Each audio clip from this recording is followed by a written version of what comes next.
Here's your full YouTube video script based on the video psychology of people who don't obsess over sports.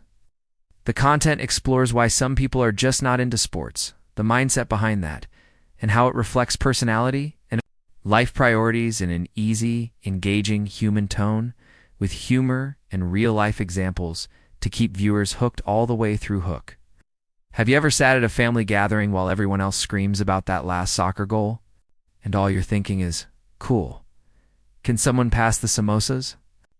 Well, today we're about to explore the secret psychology behind people who just don't obsess over sports, and you might be one of them without even knowing it.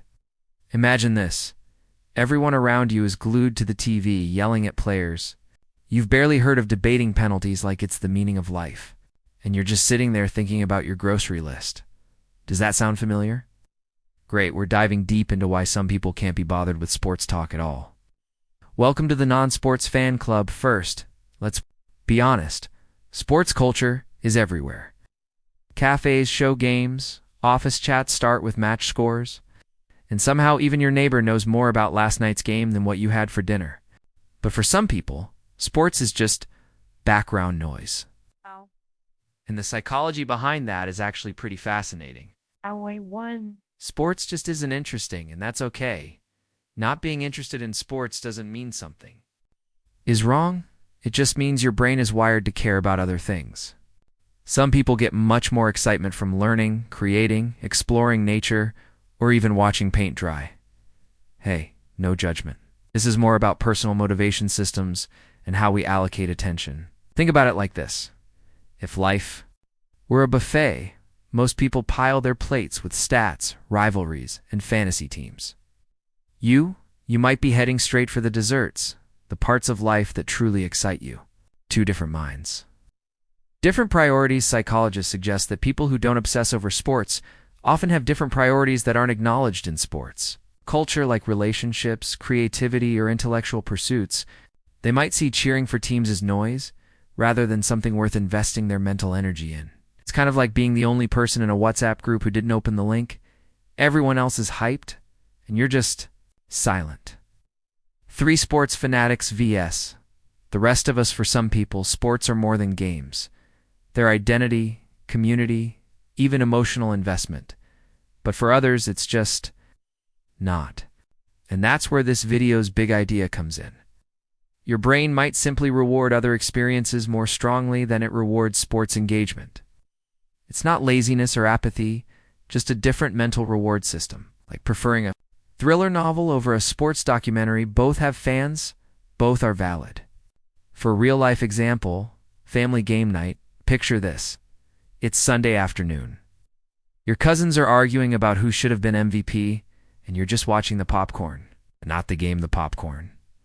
And honestly, you're curious. Why cheese popcorn exists? It's a real-life example of where your mind is at. More curious about snacks than scores. 5 social differences. Yes. They matter. People who don't care about sports often find more fulfillment in social and meaningful interactions, things like deep conversations, hobbies, or quality time. And sometimes, they even find sports culture overwhelming or noisy. It's like being in a party full of loud music when you came for the conversations. Someone who instantly wants to talk about stats might be energized by that environment, but others might be like, wow, too loud. Where's the tea?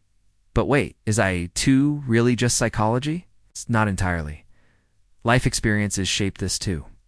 Maybe you grew up in a household where sports were never a big deal. Or maybe you once tried watching a game and realized it felt kind of dull. And guess what? That's totally normal. It's kind of like having a music taste.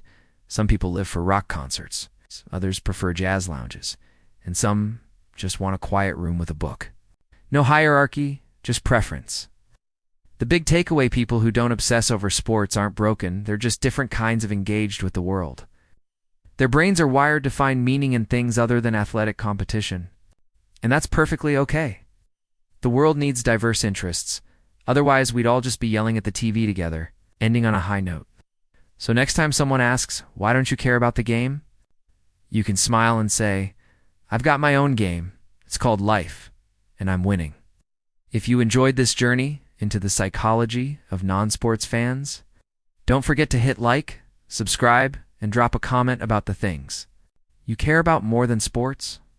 Let's build our own club right here. Want me to make this into a video outline with shots and scene ideas too?